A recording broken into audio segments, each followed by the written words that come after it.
বিভিন্ন সমস্যার কারণে কিন্তু রাশিয়া অনেক দূর ভুলে গেছে এবং 1000 দিনের উপর সে যুদ্ধ করতেছে ইউক্রেনের সাথে। এত বড় যুদ্ধ চালানোর জন্য কিন্তু তার অনেকগুলো অ্যালাই দরকার, তার শক্তি দরকার। সে শক্তিটাকে মেনটেন করতে চাচ্ছে সে ইরানকে দিয়ে। কারণ এখন সরাসরি সে রাশিয়া বলতেছে যে আমি এখন ইরানকে সরাসরি সাপোর্ট করবো, সামরিকভাবে হোক, কূটনৈতিকভাবে হোক। এবং কিছুদিন আগে একটা ইউনাইটেড নেশনের একটা ভেটো মেরে দিয়েছিল রাশিয়া এবং চায়না ইরানের বিরুদ্ধে একটা প্রোগ্রাম চালাচ্ছিল, মানে স্যাংশন দিয়ে কিছু একটা দিবে, তো এটার বিরুদ্ধে ভেটো মেরে দিয়েছে রাশিয়া চায়না। তো রাশিয়া চায়না দুইটাই গুরুত্বপূর্ণ ভূমিকা পালন করতেছে এই আমেরিকা ইরানের যুদ্ধে। মূলত যুদ্ধ হচ্ছে জায়নিজম ভার্সেস ইসলাম না, পুরো ওয়ার্ল্ড।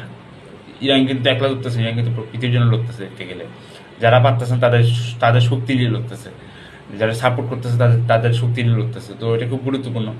অ্যান্ড ভবিষ্যতে দেখবো যে ভবিষ্যৎ হেজমনি আর ভবিষ্যৎ অনেক হইতে পারে চায়না। ওই সাপোর্টটাকে তার চায়নার আছে, কারণ চায়না তার দিকে ভূগোল, তার দিকে মানুষ আছে। চায়না সুপার পাওয়ার হইতে পারবে না, তবে হ্যাঁ এটা গুরুত্বপূর্ণ পাওয়ার হইতে পারবে।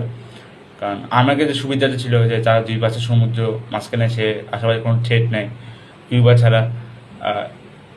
চায়না কিন্তু এরকম না, চায়না উপরে রাশিয়া আছে, নিচে অনেকগুলো দেশ আছে চায়নাকে বিট করার জন্য।